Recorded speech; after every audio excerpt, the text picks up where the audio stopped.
ఇవాళ మనం నేర్చుకోబోయే టాపిక్ వచ్చి BOQ. BOQ అనగా బిల్ ఆఫ్ క్వాంటిటీస్.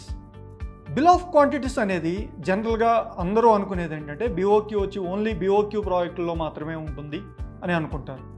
కానీ ఒక BOQ అనేది హార్ట్ ఆఫ్ ఎనీ ప్రాజెక్ట్స్ అనమాట.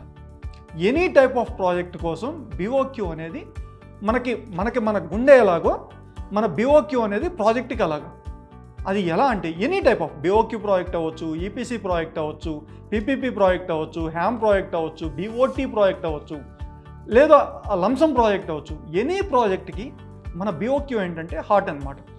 దాన్ని మనం ఎలా వాడతాము, ఎవరెవరు BOQని వాడతారు అంటే మన ప్రాజెక్ట్లో రకరకాల జనరల్గా అందరూ అనుకునేది ఏంటంటే BOQ వచ్చి ఓన్లీ క్వాంటిటీ సర్వేయర్ రోలు, క్వాంటిటీ సర్వేయర్ రెడీ చేస్తారు, క్వాంటిటీ సర్వేయర్ బిల్ చేస్తారు, quantity surveyor sub contracts bill చేస్తారు అనుకుంటారు. కానీ BOQ అనేది ప్రతి డిపార్ట్మెంట్కి, మనకు సివిల్ ఇంజనీరింగ్లో ఉన్న ప్రతి డిపార్ట్మెంట్కి ఇంపార్టెంటే. ప్లానింగ్ వాళ్ళకి కానీ, క్వాంటిటీ సర్వే వాళ్ళకి కానీ, డిజైన్ వాళ్ళకి కానీ, దెన్ నెక్స్ట్ స్టోర్స్ వాళ్ళకి కానీ, ప్రతి డిపార్ట్మెంట్కి BOQ అనేది వెరీ వెరీ వెరీ ఇంపార్టెంట్ అనమాట. మనం BOQ తోటి ఏమేం చేస్తామంటే మన ప్రాజెక్ట్ యొక్క ఫిజికల్ ప్రోగ్రెస్ ఏంటి, ప్రాజెక్ట్ యొక్క ఫైనాన్షియల్ ప్రోగ్రెస్ ఏంటి, ప్రాజెక్ట్ యొక్క కరెంట్ స్టేటస్ ఏంటి, మనం ఎంతవరకు ప్రాజెక్ట్ కంప్లీట్ అయింది, ఇంకా ఎంత బ్యాలెన్స్ ఉంది, మన ప్రాజెక్ట్కి ఏ మెటీరియల్ కావాలి, అవి ఏ డేట్స్లో కావాలి, డ్యూరింగ్ మన ప్రాజెక్ట్ షెడ్యూలింగ్ ప్రకారం ఏ టైంలో ఏ మెటీరియల్ కావాలి, అవి ఎంత క్వాంటమ్ ఆఫ్ మెటీరియల్ కావాలి, ఎప్పుడెప్పుడు కావాలి, ఇలా ప్రతి ఒక్క ఐటమ్ని బైఫర్కేట్ చేసుకోవడానికి మనం BOQని వాడతాం అనమాట. అండ్ అది BOQ ప్రాజెక్ట్లో.